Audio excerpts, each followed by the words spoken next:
लेकिन असल में हमारे अपने कर्म होते हैं, और कर्म के बगैर ये दुनिया चल ही नहीं सकती। ये जो आज हम हैं, हम बैठे हैं, हर एक व्यक्ति का कुछ ना कुछ एक कर्म का कनेक्शन होता है।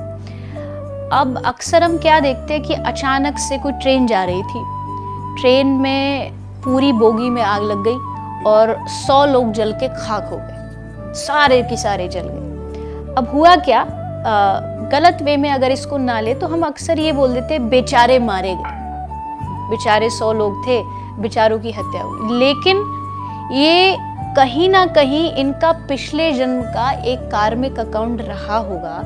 शायद इन्होंने, हो सकता है एक ये हो सकता है कि इन्होंने किसी पशु को जलाया हो, ऐसे ही वो होता है ना आजकल वो बारबेक्यू में उसमें जलाते हैं और उसको फिर टेस्ट के लिए खाते। आपने भी वही किया, आपने एक पशु को जलाया और अब भगवान ने उन सबको कहीं ना कहीं से जोड़ के कनेक्ट करके एक जगह लाके खड़ा कर दिया। अभी रिसेंटली शायद आपने सुना हो, इराक या ईरान में एक शादी में बहुत हुआ था, उसमें शायद 150-200 लोग एक साथ जल गए।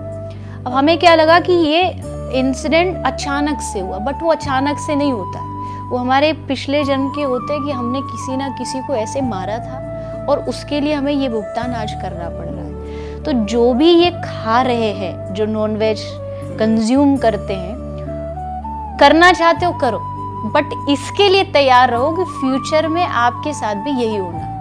मतलब लिखा जा रहा है कहीं ना कहीं, पक्का लिखा जा रहा है। मतलब इस जन्म में नहीं तो अगले जन्म में हो सकता है कि इसका भुगतान करना पड़े। हर जन्म का कार्मिक अकाउंट है, आप उससे बच नहीं सकते। हो सकता है इस जन्म में भी मिल जाए, और यह हो सकता है कि अगले उससे कभी भी मिल सकता है। जो भगवत गीता है ना, ये कृष्ण ने अर्जुन को सिखाई, ये पूरा कर्म का सिद्धांत बताने के लिए कि ये इतना आसान नहीं इसको समझना। हम लोग समझते हैं आज किया आज ही मिल जाए, बट ऐसा हमेशा नहीं होता। हम आज जो फसल बोते हैं वो जाके अगले साल 6 महीना में तब वो काटी जाती है। तो हम जो आज कर रहे हैं, आज हमें लग रहा है कोई नहीं देख रहा, कर लेते हैं, कोई देख थोड़ी रहा है, लेकिन वहाँ वो सब बैठे सीसीटीवी में चालू है, नोट हो रहा है, नेचुरल सीसीटीवी रजिस्टर मेंटेन हो रहा है तुम्हारा, रजिस्टर मेंटेन। वो चित्रगुप्त रजिस्टर ऐसा लिखा है कि या तो किसी ने बुरे कर्म किए तो यमराज आता है, तो उसके चित्रगुप्त फिर पूरा वो पूछते, बता बेटा क्या किया इसने, तो उसको फिर हिसाब किताब उस हिसाब से जितने गलत किए फिर कढ़ाई में तला जा रहा है, कढ़ाई में ये सब भी सुना है हमने।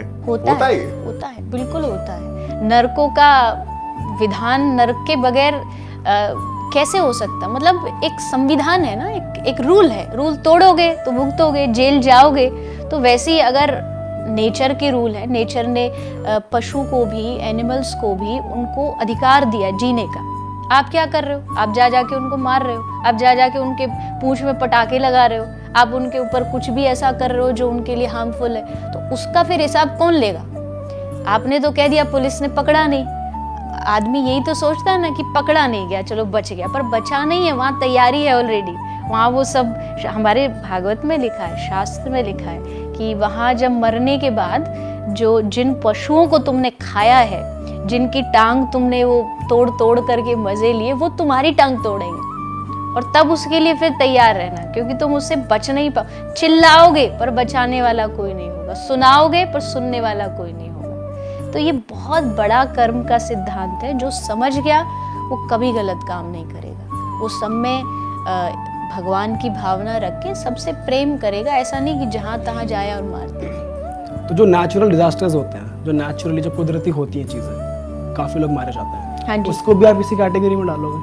कहीं ना कहीं उनका सबका कुछ ना कुछ नेचर के साथ बुरा बर्ताव होता है। जस्ट एन एग्जाम्पल, कोविड आया, नेचुरल डिजास्टर।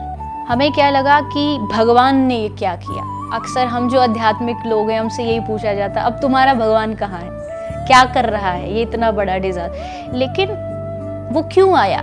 क्योंकि हमने क्या किया नेचर के साथ? हमने पशुओं को कैद किया, हमने उनको बंदी बनाया, हमने उनको मारा।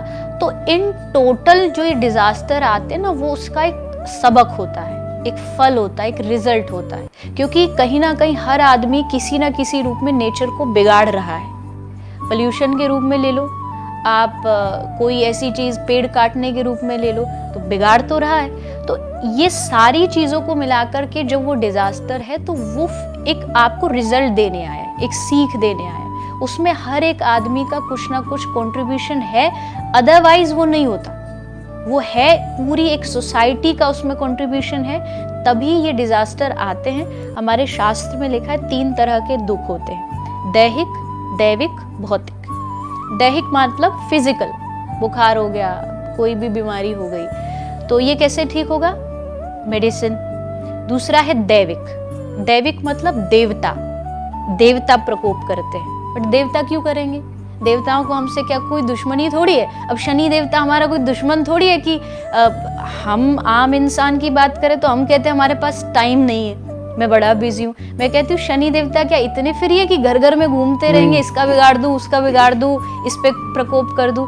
शनि और कुछ नहीं है। शनि दैविक प्रकोप देवता वो देते हैं जो आपने गलत किया है। शनि आपका कुछ नहीं बिगाड़ेगा अगर आपके कर्म अच्छे हैं तो।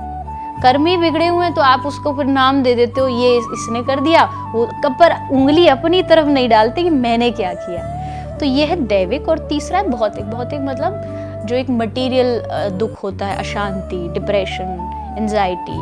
और इसका जो सोल्यूशन है वो है सत्संग। अच्छी चीज़ सुनो, जितना आप पॉजिटिव चीज़ों से जुड़ोगे उतना आप दूर रहोगे। तो ये दैविक प्रकोप जो है, मतलब जो देवता देते हैं, वो कहीं ना कहीं हमारे कर्मों का रिजल्ट होता है।